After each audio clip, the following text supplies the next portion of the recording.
예, 안녕하십니까. 네, 저희들은 그 철도 파업 문제의 주무 상임위인 국토교통위원회의 민주당 소속 의원들입니다.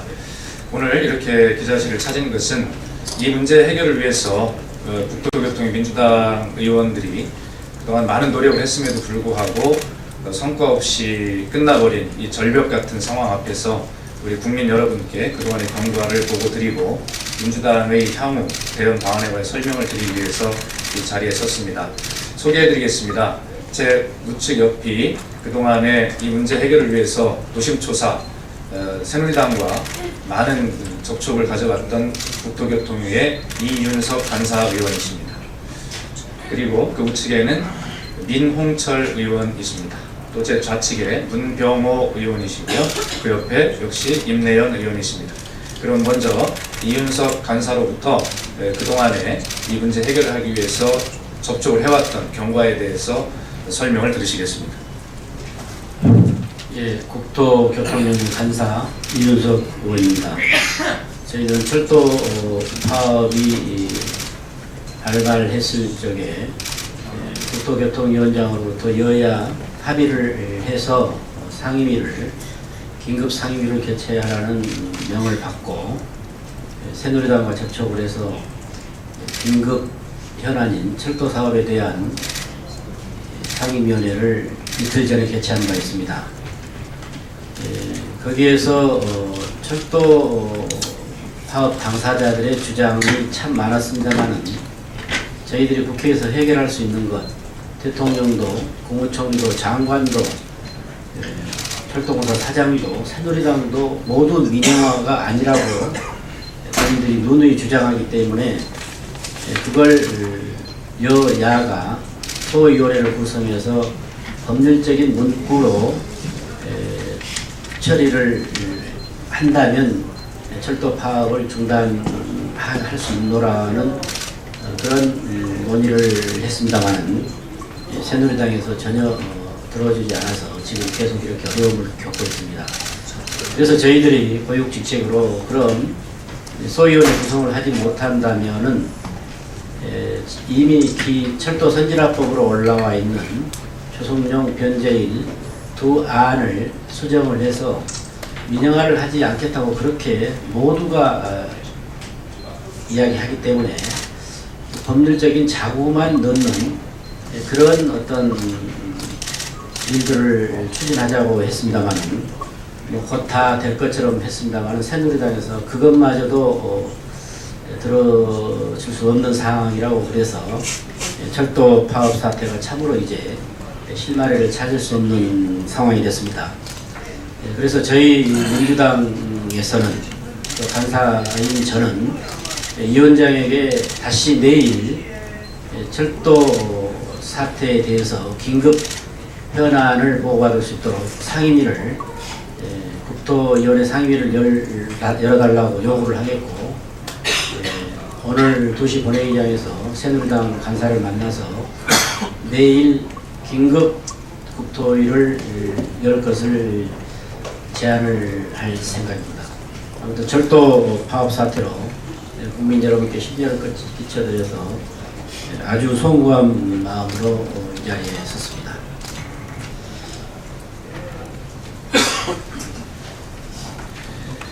예, 지금 방금 또 국토교통의 윤후덕 의원도 함께 참석을 했습니다.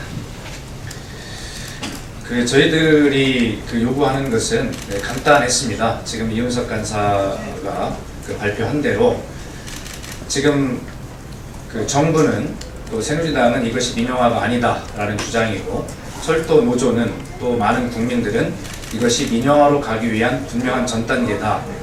믿을 수 없다. 이렇게 주장이 대립하고 있기 때문에 정부 여당의 의견, 민영화가 아니다. 또는 민영화를 하지 않겠다라고 하는 것이 진정이라면 아주 간단한 과정, 정관에 넣어놓는 것은 이것이 정말 이사의 의결을 통해서 언제든지 쉽게 바뀔 수 있기 때문에 이것을 좀 더 안전한 장치, 법률로 정한 안전한 장치를 해달라라고 요구를 하는데 이것은 아주 당연하고도 최소한의 요구이면서 정부가 이 사태 해결을 할 의지만 있다면 이것은 당장에 하루만이면 이 문제를 할 수 있는 일인데도 안 하고 있는 것입니다. 이윤석 간사의 보고대로 그마저도 거부를 당한 현실이라는 것을 다시 한번 말씀드리고요.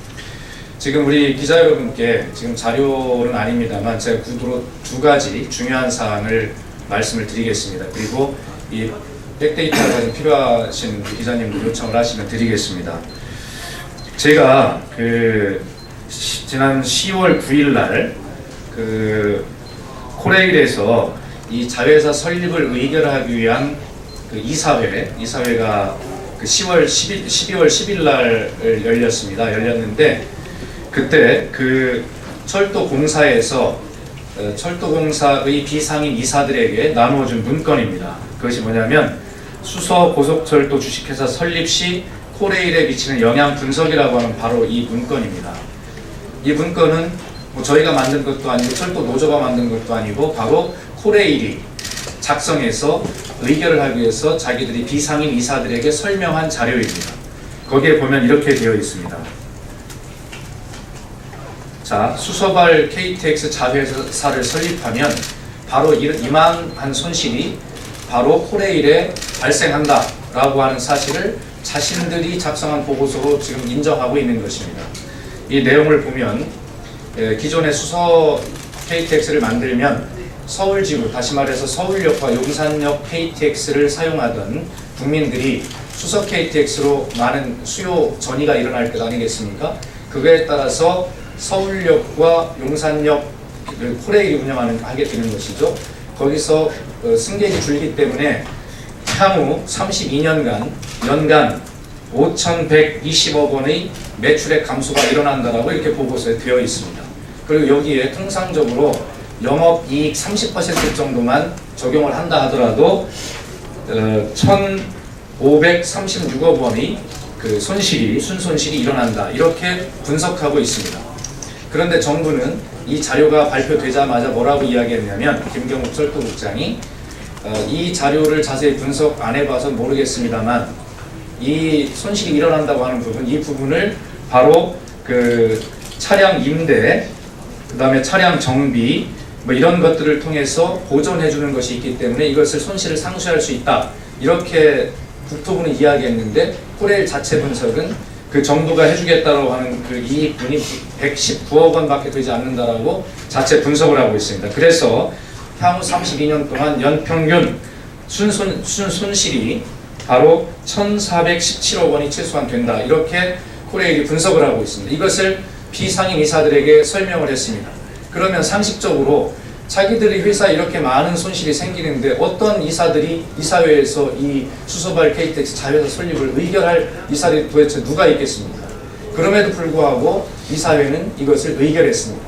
그렇기 때문에 바로 이 회사에 막대한 손실을 끼치는 행위인 줄 알면서도 자회사 설립을 의결한 이 이사회는 마땅히 배임죄에 해당하고 그에 대한 처벌을 받아야 된다라고 하는 것이 분명한 사실이라는 것을 말씀을 드리고요. 그러면 왜 이상한 것이 상식적으로 그럼 왜 이렇게 많은 손실이 나는데도 그럼 이사회가 의결할 수밖에 없었냐 하는 불편한 진실이 바로 똑같은 문서에 나와 있습니다. 바로 그 문서 일부분의 내용이 보면 이렇게 되어 있습니다. 법인 설립 거부 시의 영향 분석이라고 하는 항목이 있습니다. 이 항목에 보면 어떻게 되어 있냐면 이런 내용이 있습니다. 자, 정부 방침 미이행 파급 영향 심화 가능성. 자기들에게 이 자회사 설립안을 받아들여지지 않으면 이런 영향이 있을 거라고 여기 적시하고 있습니다. 경영평가, 자산 환수, 관제권 이관 및 분할 가속화 등.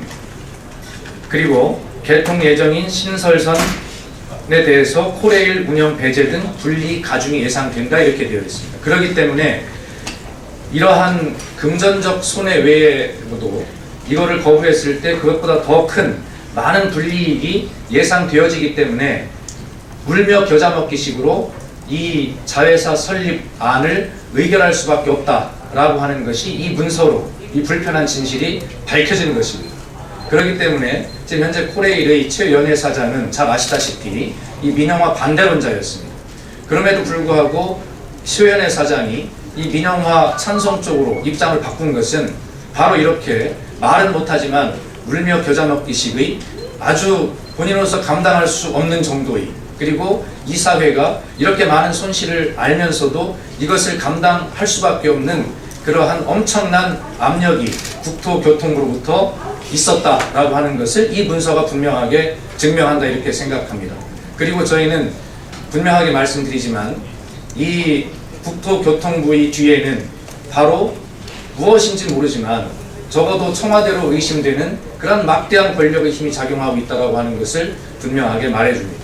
그래서 저희는 이윤석 간사가 발표한 대로 바로 내일 국토교통위원회 소집 요구를 해서 적어도 이 현안만큼은 국민들께서 알 권리가 분명히 있다라고 해서 이런 문제들에 대해서 현안 질의를 하고 낱낱이 이 철도 민영화로 가기 위한 전 단계인 바로 이 수서발 KTX 운영에서 자회사 설립의 이 불편한 진실에 대해서 낱낱이 국민에게 보고 드릴 계획이다, 이런 말씀을 드리겠습니다. 이것은 굉장히 중요한 내용이기 때문에 우리 언론인 여러분께서 좀 잘 좀 그렇게 취재를 해주시고, 혹시 문의사항 있으시면 제가 자세히 답변을 해드리도록 그렇게 하고요.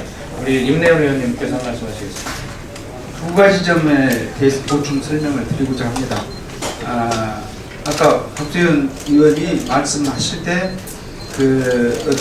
민영화를 막기 위해서 정부에다가 주식 양도 같은 걸 금지해도 이사회 의결로 고칠 수 있다는 그런 문제점과 더불어 그걸 고치지 않더라도 어떻게 법인체의 정관에 해가지고 민법상 거래의 자유가 있는 건데 그걸 해봐야 효력이 없다는 유력한 학설들이 있습니다. 그래서 그것이 문제입니다.